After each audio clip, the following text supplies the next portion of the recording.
Hi, welcome to Quantist Investment. In the previous video, I shared with you the results I found on how much the bond price drop if their yields increases.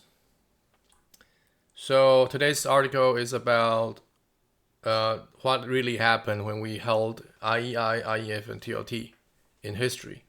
Did they ever give us bad return? The three ETFs are iShare ETFs that represent short to long-term bonds.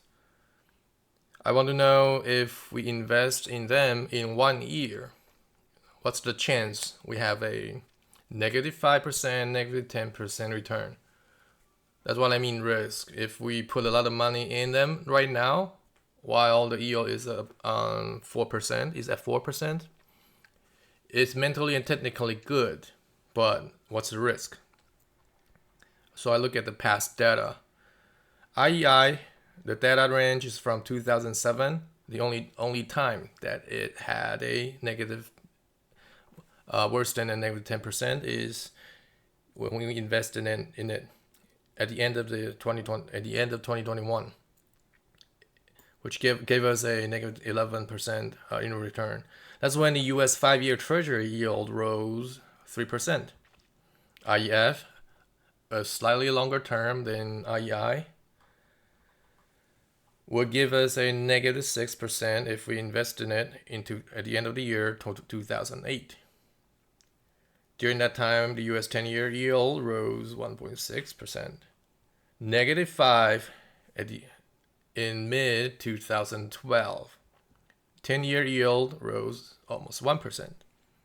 These two instances tell us that with a slight increase of the yield, I would say slight is not like a 10% increase of the yield, it's just 1%. We are expecting more than a negative 5, negative 6% in return. And this is bad. 21, corresponding with the IEI's really bad return. 10-year yield rose 2.5%, and the return is negative 17. So imagine a negative 17 in your portfolio, in our portfolio. We would feel regretful that why not just invest in stocks? The bond did not protect us, right? TLT, more times that we would have a bad return. 2003, negative 10. But I did not find any 30-year yield data. So let's go on. Negative 16, 2009. That's the yield only increased by 0.7%. Negative 15, 2012. 30-year yield increased only by 1.1%. 2016, again, the yield increased by only 0.7%. The bad time, worst time ever in history of the bonds. So by the way, the bonds, the data ranges from 2002. It's a more than a 20-year range of data, which gives us some value of analysis. TLT's really bad return is what we just encountered. 2021, a negative 30% in return. The yield increased almost 2%. So why I'm doing this is if now the yields are at 4%, it's lucrative. I want to buy. How much do I want to buy? So what's the chance that the yields are going to increase by 1%, 2%? Look, if we go into TLT, all in, a lot of money in, but bad luck, it's increased by 2%. We're going to get something like this. It's something we don't want to ignore. So bonds are not.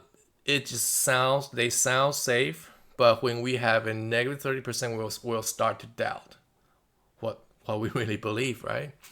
So compare with SPY. Why? Because, well, like I said, it's an index, something we want to compare.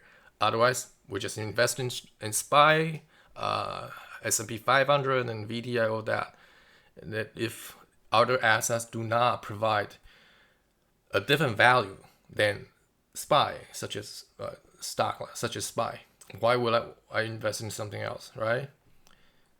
When we add something into the portfolio, it must have some other values.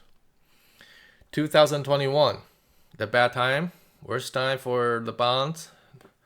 SPY decreased with a very similar trend with IEF, the 7 to 10% one. Same trend for a year. They have very similar negative return. In fact, IEF did worse. 2012, SPY did much better. In fact, only one time that SPY dipped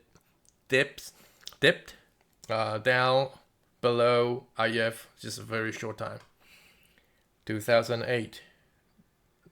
At the end of 2008, SPY did better, but it's just maybe a few months time that SPY did worse. But we're investing for a year, so SPY beats it. Conclusion. Well, the conclusion is, if we want to buy in now, is what we want is for either we bet on the yield to decrease so we can earn some capital that the bonds price increase. Otherwise, it's dangerous. It's either, look, we don't, if the yield did not go down, we are not earning the capital of the, we are not getting the gains of the bonds price increase. So we're looking for the yield. A 4-5% yield is good mentally, but if their yields increase, we're gonna suffer. That's something we don't want to ignore. So one of the suggestions for myself is to buy a little more of the short-term bonds that are not affected as more as the long-term bonds by yields, which might be a good holdings. Thank you.